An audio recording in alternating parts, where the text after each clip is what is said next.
like That's so stuff on my car. handy. Yeah, it's nice where they just, come and then changed all of the computer programming inside of my car. It's not intimidating at all.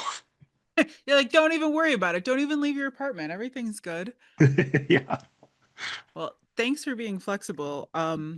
So we have a snowy day in New York today. Today was Chloe's driving test. It was Oh scheduled for no. 9 a.m. and we got about 4 inches of snow or so. And so my child is an anxious child. And so I was like, she'll probably get up early because she'll want to practice. And before she went to bed, she's like, I don't even think I'm going to have my test today. And I was like, I don't know, but you should be prepared. She's like, okay. So she didn't get up early. Like she rolled out of bed at 8 o'clock. We had to leave at like 8:30 because and I was like, do you know if we can make it there on time? And she's like, what do you mean? And I'm like, you have to budget extra time when it's snowy. And she was like, oh. And then I was like, why didn't you get up early and like practice a little bit in the snow? And she was like, oh, I got this. I had a driving class where we learned to drive in the snow, mom. And I'm like, okay. So then we got in the car and she was backing out of the driveway and couldn't really tell where the driveway was, which is whatever. I'd be like, why don't you let me back out of the driveway? Because you're going to hit the tree. So, This bodes well. This is a great start. so I get out of the driveway and we switch and we make the turn off of my street. And then there's another, like, two more turns before you exit the neighborhood. And she stopped, and I could tell by the way that she stopped, like that she wasn't giving herself enough time to stop. Hmm. And so then she made a turn, and she made a turn like the way you would make a turn if there was no snow on the ground. And then we were in a ditch, and I was like, I don't think you got this. On the way to the driving test. On the way to the driving test, she drove into a ditch. So then I am like from Buffalo. So I am like, okay, I'm trying to like get the car out of the ditch. So I'm like, all right, put it in neutral, give it a little gas. Like I can't get the car out of this ditch. I tried. I did what I could. And then I called the tow truck and No. I was like, get on your phone and you need to cancel this driving test. And she's like, and then she looks at her phone. She's like, they just canceled the test. So there was no test then. So then that happened at That's 8:30 in the morning. And then I couldn't find like my emergency roadside assistance through my dealership. So I just used the one through my insurance, which means now that in the last 2 years, I have had a pebble hit my glass. So I have had to get my windshield replaced. Then last summer, if you recall, Isabel hit a person on a bicycle in my car. do remember that. And now I got towed out of a ditch. I am going to get dropped from my insurance with these raggedy children of mine. And Talk that's why I about, was late because yeah, it didn't get pulled out until 10:50 something in the morning. I that's walked wild. back to my house because I was like a quarter mile away from home. So we just walked home. Oh my I God. bet that was a very valuable informal learning experience. It really was. We should talk about that today. Welcome to Coffee Break Classroom, brewed for higher ed, where teaching meets good vibes. We're just two friends who love our work, our students, and more importantly, a good laugh. Here you can expect a blend of ridiculous classroom stories, a little education research, as well as some practical teaching advice. So grab your coffee, settle in. It sounds like it's going to be a good episode today. Oh my God. Welcome to Coffee Break Classroom. Yeah, we're brewed for higher ed. I could use some other brew today, but well, I let's think go with so. it. Yeah, I know, man. If only this episode was not, if only we weren't recording in the middle of the day right now. It's good. It's good. I told Chloe, I was like, this is totally going to be on my podcast. And she's like, but you're not going to make a TikTok of this, are you? I'm like, yes. Yes, I am. Raggedy children. Raggedy children are going to get me in. I'm going to pay so much money for these children. It's fine. Mm, Mm. yeah, Informal that's learning yeah, experiences. that's wild. That's wild. On that note, Yeah, that is a good please one to start. start. No, no, it's fine. I was gonna ask if you wanted to swap them, if it would be easier to do like your talk first. But after that story, I do feel like we're talking about informal learning experiences this We morning. are. I We feel are. like They're everywhere. they're everywhere. Oh my gosh. So, would you say have you had some powerful informal learning experiences? Like me as an individual, Yes. that's an interesting question. Uh, God, I don't ever think well on the spot, and we've Ooh, established this. it's okay. No, it's okay.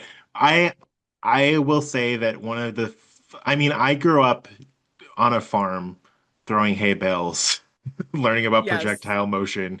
I think I would, as a kid, often like watch the hay elevator and just be like, how is this working? Right. And like Okay. thinking about the gears and all of that kind of stuff and looking at the way that they like pick up hay from a field, just loose hay after they cut it down from a field, and then it just runs through a box, and then out the other side becomes like flakes of hay that then are wrapped around in string and then like shot out the back. And I'm just That like, is crazy. I'm like, yeah. And so I have always like tried to puzzle out like what is the stuff that's going on there. And like you can hear like a ka-chunk, ka-chunk like regularly, and like that's the hay that is like being smushed into these flakes. So I'm like, I see where these flakes are coming from. We can Yep. connect like the thickness of those flakes to like basically like the rate at which the ka-chunking is happening. I still Yes. have not to this day figured out how the tying the string works, because Yeah. somehow this machine manages to like tie like a string, and you've got like the baler twine around these bales. I don't know. That's wild. But I also grew up doing a lot of carpentry stuff with my dad and grandfather, so I That's think I cool. picked up a lot of stuff doing that.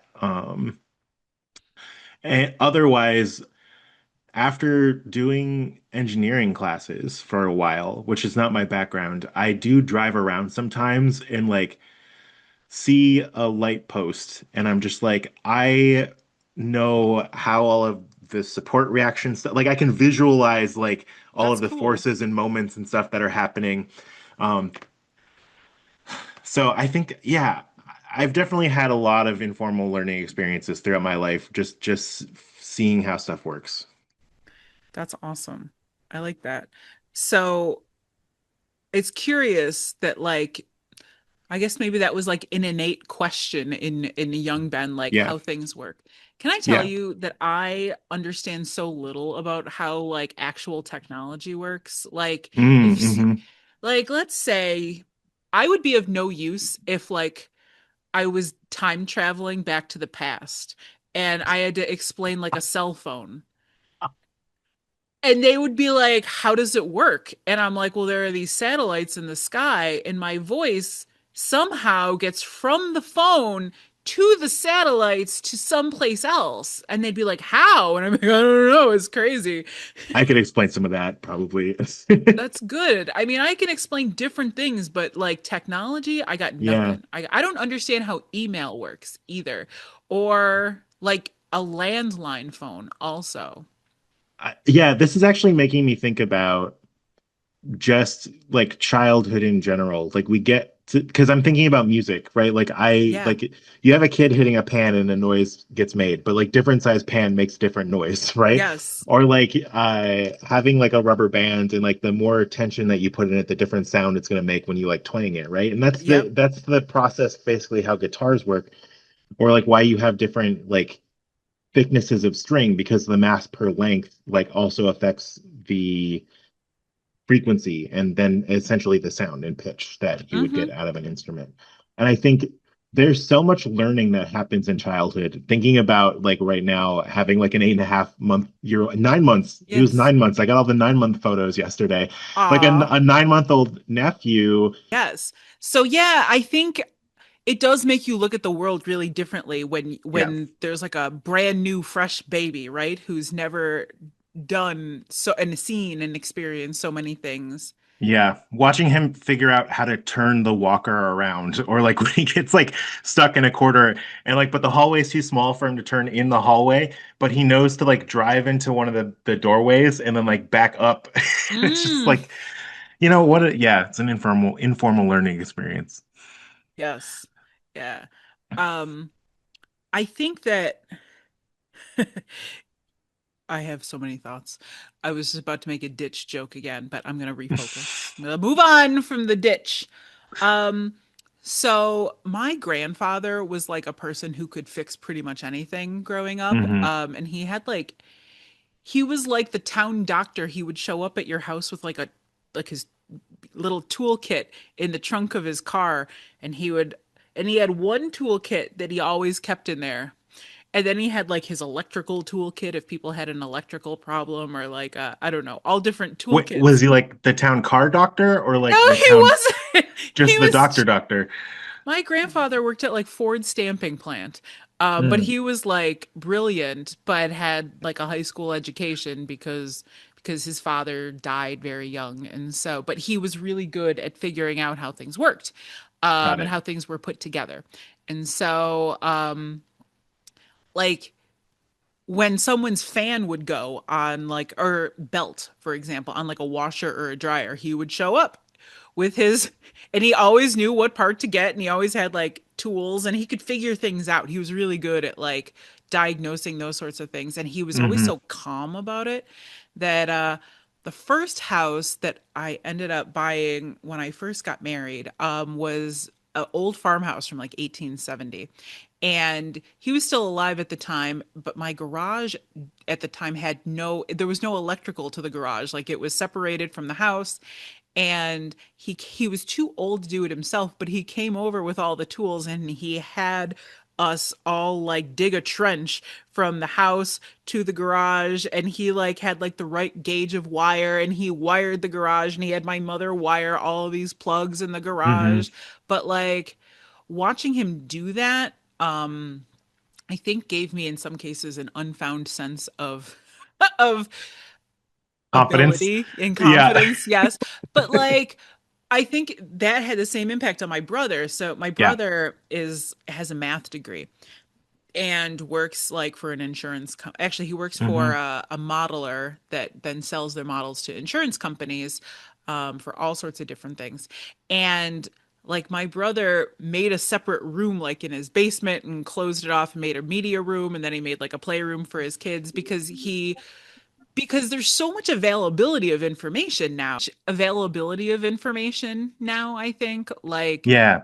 you don't need like this old house books anymore to learn how to build like a wall in your basement. Yeah, because I mean, I also grew up doing plumbing stuff and electrical stuff, like like Yeah. seeing wires get connected together even before I knew like what that meant. Yeah. And I think it's interesting because having those experiences in the real world, like these are like real world experiences, it really helps with that value piece of like the significant learning that we were talking about in the last Mm-hmm. episode. It's like you see the way that stuff works and how it's applied and in a way that is meaningful to you and can it makes you think about stuff differently and think Yeah. about stuff a little deeper than if you're just sitting in a classroom being talked at. Yeah. So in geology, informal learning experiences are really, really important. And so we do field trips pretty typically. Like we start them in our intro level. In most geology courses, this is true, like regardless of school, Hmm. you try to get students outside from the jump because students, I don't know, there's something that is it's a high impact practice, right? To be Yeah. like immersed in an environment. And then the longer you progress in your degree, the lengthier and more complicated those field excursions become. Um, and like they are not only just like really profound informal learning experiences for the student, like the first time. So I love that's like my favorite part of our job still is taking students out into the field and watching Yeah. them learn stuff. And it's almost like as a parent watching your kids open Christmas gifts. Because like you know what they're about to see, but they don't, and they are like just lit up from the inside. So, and that can be like one time I took students to like a local stream and they found a dead fish that had to be like 18 inches long. And one of the boys Ugh. like held it up and he's like, look, miss. And No. it was so funny. And like, I don't know. Um, I had a student once from Brooklyn who we were hiking, in a park that's 10 minutes from my house, but he was afraid and he was like, Miss, we are in the wilderness. And I was like, there is a Wegmans 7 minutes away. This isn't the wilderness. But like, I think just it's easy to be distracted by stuff when you're outside. But like, Yeah. I don't know, the first time you find a fossil, it's so exciting, even if it's a little crap fossil. Like, it's just because you found it, right? Hmm. And like, I don't know, the first time you do things in the field, I used to tell Jessica that I never forgot an outcrop because I felt like everyone like was imprinted somewhere in my brain. And it's, I don't know, it's powerful. It's easy to get distracted when you're out there. So Yeah. that's why field notebook skills are really important in any sort of environmental based discipline. Um, because it's easy to be distracted when there's a moose or if you A bunch find of rusty metal in a shopping exactly. cart. Yeah. And right, right. We went to this really cool abandoned quarry about an hour away from our college, Hmm. and it's a ancient reef. It's an ancient coral reef, and that's cool. But the other thing that was crazy, it was also locally used as like a dump. So the students were like, "Look at an old Unofficially. television." Yeah, no, yeah, That was no. the It one we was went to, right? Like I like that was yes, yes, yeah. yes, yes. That's right. That's why I So was referencing the need for a tetanus shot. yes. I was like, no one can fall here. No one can fall. We'll have to go immediately to the hospital. But yeah, like it's good stuff. It's good stuff. Yeah, I think there's a lot that you can do engineering wise with informal like learning experiences. We have like our engineering leadership council does a whole bunch of stuff. But like there are also students who are just interested in drones and like interested in making this kind of stuff and having a kind of maker space. They get to do anything that they want, really. That's And they get cool. to kind of play around with different stuff. They decided to try to make a robo sub one year. And so there was a whole bunch of learning about how to do all these electronics that where it needs to be underwater, but like propellers and stuff to drive it need to be outside of where all of the electronics are. So you Sure. somehow have to encase stuff in a way that it's waterproof and like doing all of the research into that because it's something that they were interested in. Even Uh, to just looking at smaller competitions like the Balsa Bridge, where they can yeah. kind of see um the different kind of shapes and how they put stuff together in terms of cutting up balsa wood to make a bridge and like what's going to be stronger and like how do you go about doing it in a particular way. I just feel like what we're talking about is like the intersection of so many different things, right? Yeah. So it's like that kinesthetic learner type stuff where you're actually touching things. There, you're like engaging the whole person, like sight, smell, sound, feelings. It is, and like what you're talking about now is like play, which is Hmm. also super engaging for people at things that they find intrinsically interesting. Yeah. So it's not, it's hard to put a value on those sorts of things. And it's also sometimes hard to explain why to administrators maybe that it's super important Yeah. when you there is no measurable necessarily like an ROI. Although I mean there is, we just don't always measure for it. Yeah. I don't know how you can really even measure that. Mhm. Mhm. No, for I sure. think the Balsa Bridge thing is fun. Like I do a summer camp with like high school students, Yeah. and I have like 3 days with them, and I didn't realize it was going to be the same set of students the second time around. So Oh I no. unfortunately had a lot of the same stuff, even though they were like repeat students. I like upgraded it because it was the second time I was doing things. So like I made it better than it was the first time, but like I Yep. was not I would have done different things if I had known like it was gonna be the same group for the most part. Um, but they were all still super into everything that we were doing. Like the Balsa Bridge was the one that I do on the last day, and they spend the whole time kind of putting stuff together. And it was even cooler to see students doing it the second time because like Hmm. some of them were like, I remember what we did last year, so I'm gonna approach this now. Like we're gonna do a whole Differently. different thing here. Like this is the plan for this year. And to see that they still had that in them, like they were still engaged with that process. That's really fun. Yeah. So, the first time we took students to Yellowstone, actually the second time, the first time that it was a class. So, we learned this valuable lesson, which is that even though informal learning is like super engaging, it's also kind of exhausting because it does, I think, engage the whole person. Yeah. And so we pulled into, this is a funny story. We were in Yellowstone and there was there was this small geyser basin, and we had been going at this point for like 3.5 or 4 days in this trip. And now, obviously, this is a class, so it's like sort of formal, but there's so much informal time where they're just not working. Um, Hmm. so we pulled into this small geyser basin, West Thumb Geyser Basin, and there was this sign, and it said closed due to elk danger. And Jessica looked at me and she's like, "Well, what are we gonna do?" And I was like, "Wait a minute, what is elk danger? Like, I need to know." And Hmm. she's like, I don't know. I'm like, let's find a ranger. So we find a ranger, and there's a very angry tourist who is being very aggressive with the ranger.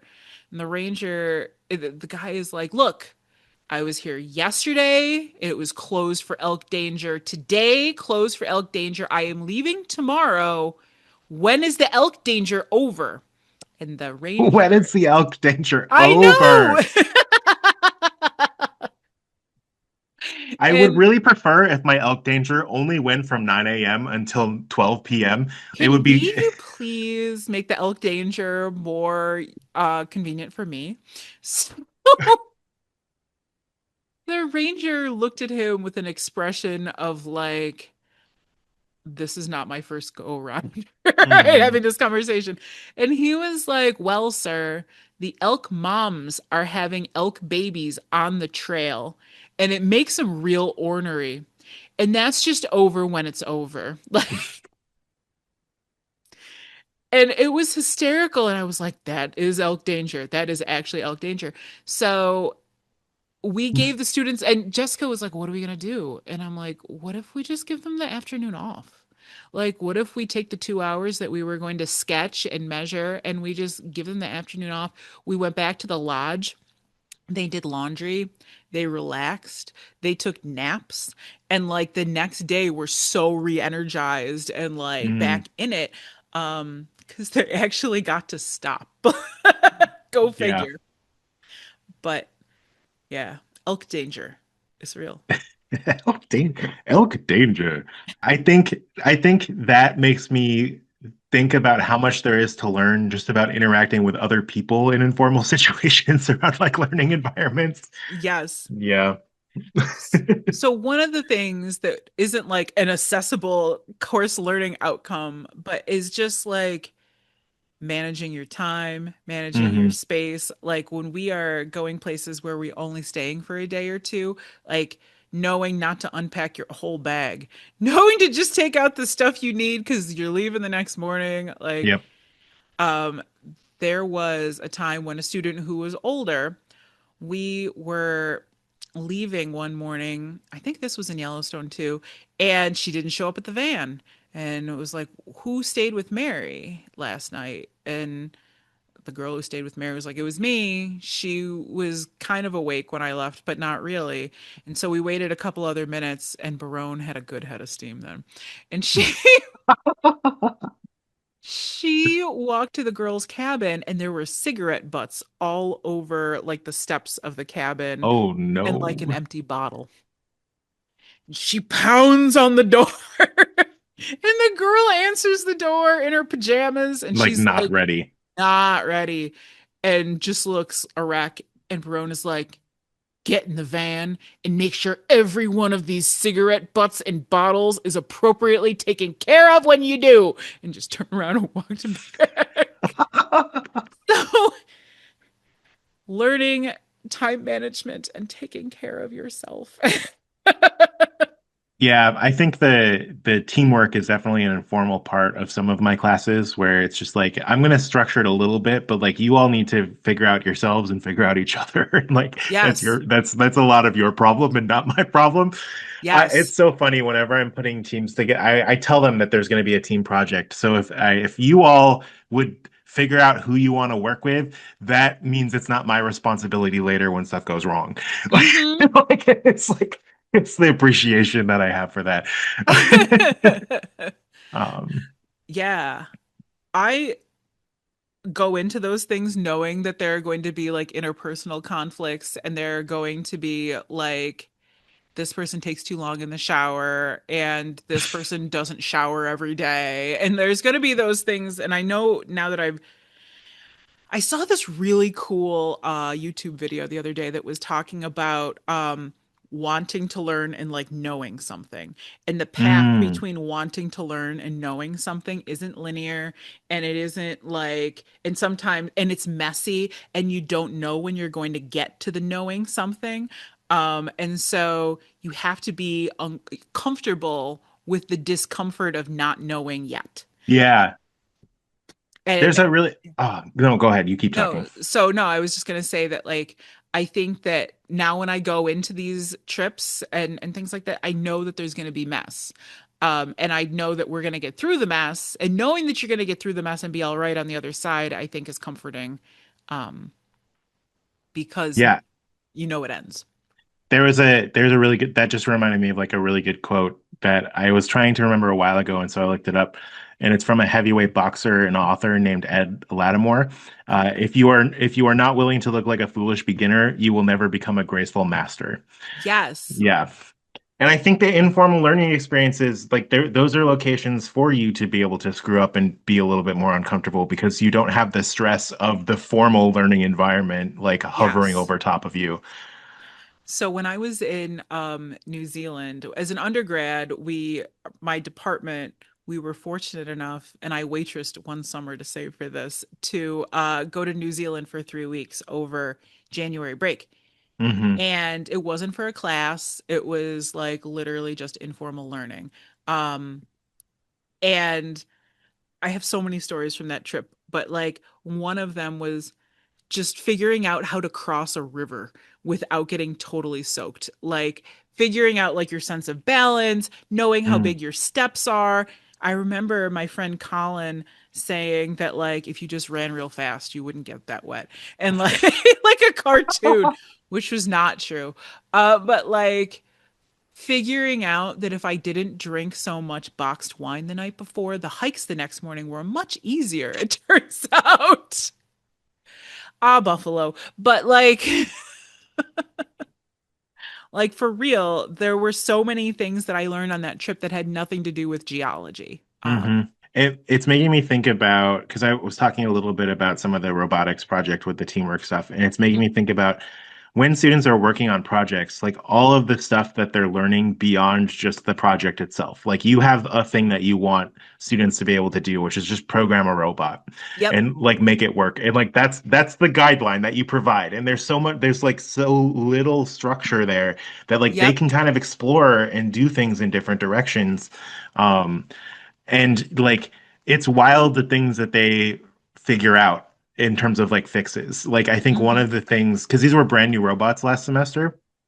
So like I don't know how they're gonna work. Like Yep. I know it works. I know it's doable because I've seen it done. But like running it in a whole class is very different than me doing it myself. Like being responsible for 12 other groups doing robots, it's like very different than me doing it. Um, I think what you're so saying is super important because it you have as an instructor, you have to go in with the mindset that it is going to there are going to be frustrations and you are yeah, going to make it through it, but yeah. like that it's going to end. And I have that conversation with them. I was just like, I Okay. know this is doable. We're padding it with a whole extra week to just allow for anything crazy to happen. Hmm. But like we're not sure where we're going to run into issues. And I had some groups that put so much time in there and then realized that some of the issues that the robot was having was because it wasn't heavy enough. So there wasn't Okay. enough friction with the wheels. And so the reason how they figured it out was just putting a tape dispenser on top of the robot, and then it was making the turns better. Oh, Like that's all it wow. was. Like they just noticed the wheels were like not slipping. So there's like a whole lesson in there just in terms of like friction that like they're picking up that was not part of the formal learning experience. So we could have used a whole bunch of tape dispensers in the trunk of my car today, to keep us Yes. out of the ditch. Hmm. We needed more friction. Yeah. 100%. I was like, you realize this is going to be like an iconic family story, right? Like, once I calmed down and I was like, you're such an idiot. Oh no. I did say that because she Yeah. was so cocky to start with. Yeah. Learning, an informal learning experience. So, have you had informal learning experiences either for yourself or as an instructor that haven't gone well? I put you on the spot again. I know it's fine. I've had so many not go well. I Yeah, can. why don't we start with you? Because that'll probably trigger something for me. So this is funny. So my old farmhouse, I learned to do a whole bunch of things when I lived in the old farmhouse. Mm, I learned some painting, some carpentry, some like wood filling stuff like that, and like refinishing wood and things like that. Um, I learned like little things like how you change like knobs on stuff. I learned how to change hmm actual doorknobs. And one thing I always hated in the old farmhouse, though, was doing electrical work. So mm, for the most part, I could change out light fixtures, even though like you never know in an old house when you open up, especially one that was like at that point like 150 years old, like you never knew what the wiring switch was going to be when you opened up a plug mm. or a light fixture. Some of them had like fabric covering the wires, some of them didn't. And so this was like just a dumbass moment. That's bad, right? Like that's The bad. fabric Yeah. that was like a thing for a while. I Okay. don't. It doesn't seem Like like a great idea. outside the insulation though, right? Like it's not like it's Yeah, there insulated were with fabric. wires, Okay. then plastic insulation, and then like fabric. But I don't know why Okay. there's fabric. Less concerning to me, I Okay, think. good. It was fine. But Yeah. like, so I went to change my dining room light fixture once, and I had gotten good enough at changing light fixtures that I didn't always cut the electrical to like the light because it was so many floors away that I was like, look, I'll just keep the wires separate and I'll, do white to white, black to black, it'll be fine. And I did something crazy. So I opened up this beautiful light fixture this chandelier I got from my dining room, and it had this super long wire. And I was like, I don't understand why this is so long. And I like wasn't even thinking, and I hooked white to white and black to black, but I didn't trim the long wire. And so then I went to like hook it up, and this is so boneheaded. So while it was connected, I took my scissors and I was like, all right, well, I'll just trim the wire. But it was like No. already hooked up. And then I shocked myself No. and I was No. like, oh my God. And then I like that, of course, like flipped the switch and I got Short it, yeah. electrocuted. Hmm. Yeah. And I was like, I'm gonna stop now. And I called this handyman who was married to a friend of mine, and I was like, Jeremy, guess what I did today? And he was like, that's real dumb, Amanda. I'm like, yeah, I know. I know. Can you come fix it though? And he was like, okay. So he came over and fixed it. And to this day, when he runs into me, he's like, remember that time? I'm like, yes, I know. I cut the live wires. I know. I changed We had so a many light fixtures without doing that, though. we had electric fence growing up, so I know what that's like. But I think in terms of any Yes, bigger projects, I was always working with competent people. So like I it's did good. not, yeah, I did not have to do anything like that. I'm trying to think if there's anything else Well, super stupid that I it's did. it's making me think about the fact that like teaching is just kind of an informal learning thing in general. Like as a teacher, putting a class together, like from that perspective of the instructor is kind of informal learning because nobody tells you how to do stuff. And so it's just like That's true. we're gonna try it and we're gonna see if it works or not, and then we're gonna adjust. Like that's really what it is. Are you saying that our entire profession is an It's just informal learning environment? Let's try this shit and see what happens. 100%. Yep. That's true. Yeah. That's true. Except that there's Because like 30 people watching you. Right. That 30 people that depend on it. Yeah. Yep. Yeah. It's like the foundation for their career, but whatevs. Wild. Well, because Wild. even if you're doing stuff that another instructor has always done, like you have to learn how it works for you. Like every Yes. semester, we are trying to learn how it's working for our students and whether or not it's working right. So, like, Yes. yeah, I think it is. It's we're getting paid to just learn things informally. And because like what works for one class won't necessarily work for another class. 100%. So like, yeah, you have to go into every single one with different tools in your toolkit, knowing you Hmm. might need to do group Cut a work with live this wire. class. Exact, cut the live wire. Just do it. The shock only lasts, but for so long. Ooh, one time I Yeah. accidentally set some of my hair on fire. Okay. That was a grill thing. There was gas and like the igniter was broken, Hmm. and I didn't know that gas was coming out, but I finally got like I got like a like the Amen flame thing, and Hmm. so I lit the gas like the grill, and all of the gas that I didn't know was there was like whoosh, and I'm like, wow, that could have been really bad. My hair could have started on fire, and then I'm like, what is that smell? No. And I went into my bathroom, and all of the hair right around like like my face framing layers were all frizzled, and it took me close to a year to grow all of that out, and like it was crazy. I mean, you get ends And, trimmed, but and what did we learn? Right? Like, yeah, we learned that sometimes we should assume that there's gas escaping and let it dissipate before we light the grill. so I think I do want to, like, as we're getting near the end of the episode, say, like, I think that's what where informal learning experiences become valuable is in the debrief and reflection of them, right? Like you could, because I Yes. just, if you're going through life just doing stuff, then like that's not an informal learning experience. But like when you do stuff and you think, how did that go? Right? Like that's what makes it an actual valuable learning experience. So in our classes, in our discipline, so we have students like obviously they take notes while they're in the field, and then we also then have them write, then use that information to like bring it together to write a cogent explanation for what they're observing. And then at the end of our like 10-day long class, we have them write a reflection on the whole thing. Um, Obviously Mhm. you have a summative experience that is like, does your robot work or not? Do you build in reflection too? 100%. I actually have them keep an engineering notebook that they Ooh, every time they work on the robot, I'm like, write stuff down.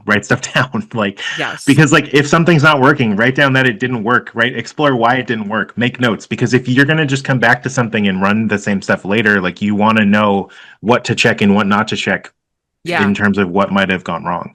So I have them keep those kind of notebooks, and reflection is a big part of that because I have them at the end of each week answer a couple of like guided questions to kind of get them thinking about their progress and like what's Mhm. next. So, Yeah. so I like informally reflect on like if I'm doing an assignment that didn't go Hmm. well or there was a issue, I'll like write a little note to myself at the top of my answer key.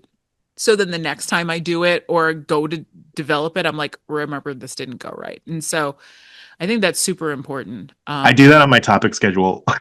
Like I keep my topic schedule in Excel, so like I have my day by Mm, day stuff we cover, and I'll just go make notes, and I'll be like, this needs to be 2 days, or like don't do yes, this example.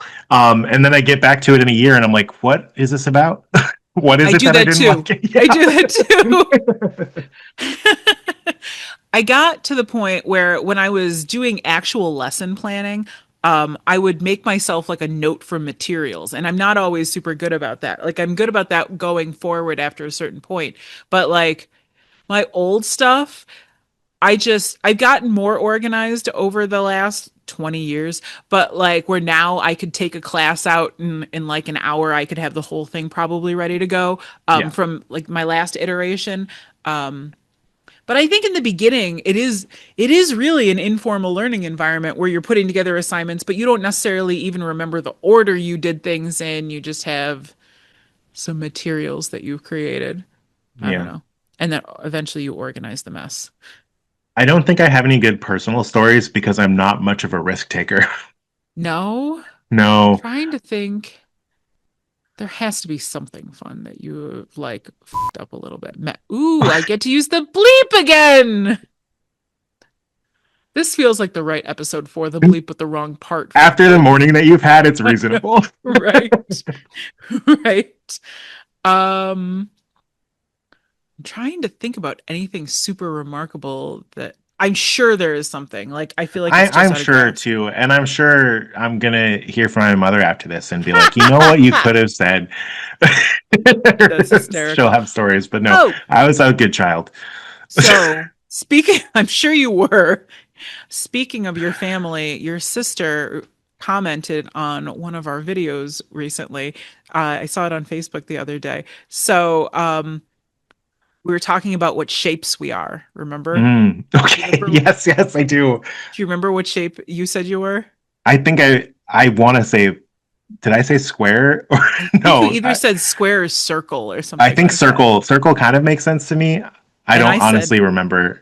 well, I said I was a squiggly line, and your sister agreed that she's also a squiggly line. Yeah, she has squiggly line energy. Yeah.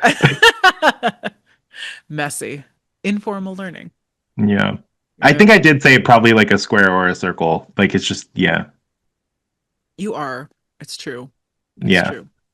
I'm very interested to hear what you thought about our day yesterday, but I feel like I should keep that for our next episode I when think we. that makes sense to me. Yeah. It does. It does. I left yesterday. It was lunchtime and we had the option to stay and eat together or go home. And I went home and I don't regret it. It was so nice to be back in my house. Let's save this discussion for the next episode. Okay. Proceeds to continue to talk about. Well, that wasn't what I was going to talk about. Oh, okay, okay. I think it was nice for me to not have a presentation this year. I, Yeah, I was envious of that. Yeah, I think, and then I thought about it because I was talking to somebody because they're like, you usually present at this, and I was like, I have been presenting at these since I've been at our institution, and Yep, I don't think I've ever gone to a conference and not presented like in all of my time going to stuff. I And so know. I was just like, I was like, it was insanely freeing yesterday to just show up, run the registration table, and then just go sit at stuff, And like, learn. and not have to worry about it. Yeah. That is fun. It was a nice formal learning environment. It was. It Yeah. was, but with low stakes. Yeah. Have you thought about the fact that we are going to South Carolina in a couple months to Yeah. do a couple hour workshop on Hmm. equitable grading? I'm excited for Yeah. that. I'm not excited for the travel part. I'm excited for the workshop part. So I got when I was in California last week, I got a It's in June, right? Like we have a it's couple months. July. We have July. Yeah. yeah, Because I was like, I don't want to stress out about trying to worry about travel right now. no, no, but we should eventually do that Yeah. paperwork. Yeah. Um I bought a national park pass when I was in Joshua Tree because there is the one of the newest national parks is in South Carolina. It's called Congaree National Park. Hmm. And I am going to make sure that I zip down there when we are there. I don't think it's too far from Columbia, but we'll find out. Okay. It's a small state. How far could it be? Yeah, it's a small state. I think it'll be fun. It'll be the first time that I've traveled to somewhere outside of the state since I came back. Really? It's been Well, so no, long. I did go visit some friends in Maine Okay. when I was up here, but that doesn't really count to me because it was the same route that I took when I was in grad school. So like it didn't feel different. This is the first Gotcha. time that I'm going to someplace new for like a conference since I came back. Well, I will say when I took the girls to Joshua Tree National Park, so Chloe always like I have a friend who says that she has like matrix chips and that her matrix chips allow her to remember like crazy facts about everything. And so she always knows everything before we get there, which is both cute and also like annoying enough already. Let's just experience it. But Isabel, she likes nature but doesn't want to admit it until we're there and like so we're looking at all of these rocks and I was like they look like a pile of like rubble but all of these rocks haven't moved, they all formed in place. She was like, that's crazy, how do you know that? And like she's so fun, but you put her like in a situation that she says that she's not going to enjoy, and she can't help but like be curious, even though, I don't know, even though it's not cool. So she doesn't want to be Cool. curious. Yeah, because that's kind of what I was thinking about when we started this episode is how like young kids are so into just learning how stuff works and Yes. like why is it cold outside, right? Like why does it get Yes. hot? Yeah. And then that just gets beaten out of them by the formal learning systems. It Like does. We were on a yeah. hike and she was like, "Why is it so dry here?" And I talked to her about like rain shadow. And then she was like, "Oh my God, actually." So I already made fun of her about this, but like she's like, "What like lives here?" And I'm like, "I don't know. There's like lots of like reptiles and we saw like, Dangerous elks. yeah, no, no elks, but I was like definitely mountain lions." And she was like, "Mountain lions?" And I'm like, "Yeah." And she's like, "What do they drink? What do they eat?" And then she's like, "Do mountain lions purr?" And I was I like, "Do love they this. purr?" I She was love this. like, "If I walked up to one, would it meow?" And I was like, "What?" They were just the most innocent, like mutton-headed questions. Yeah, but like those are great. They Like are. those are amazing questions. They are. I didn't And I know the did answer to all of them, to be honest with which is you. fine. That's what makes like stuff like that's don't let your education get in the way of your learning, you know? That's a perfect place to end this episode, I Yeah. think. All right. Well, thanks, guys. Come back. And we didn't talk about AI this episode, but we are You're going to a welcome, bit next episode. Sorry. You can just skip it. We won't blame you. It's fine. I guess. Okay. Thanks. Bye. When is the elk danger I over? know.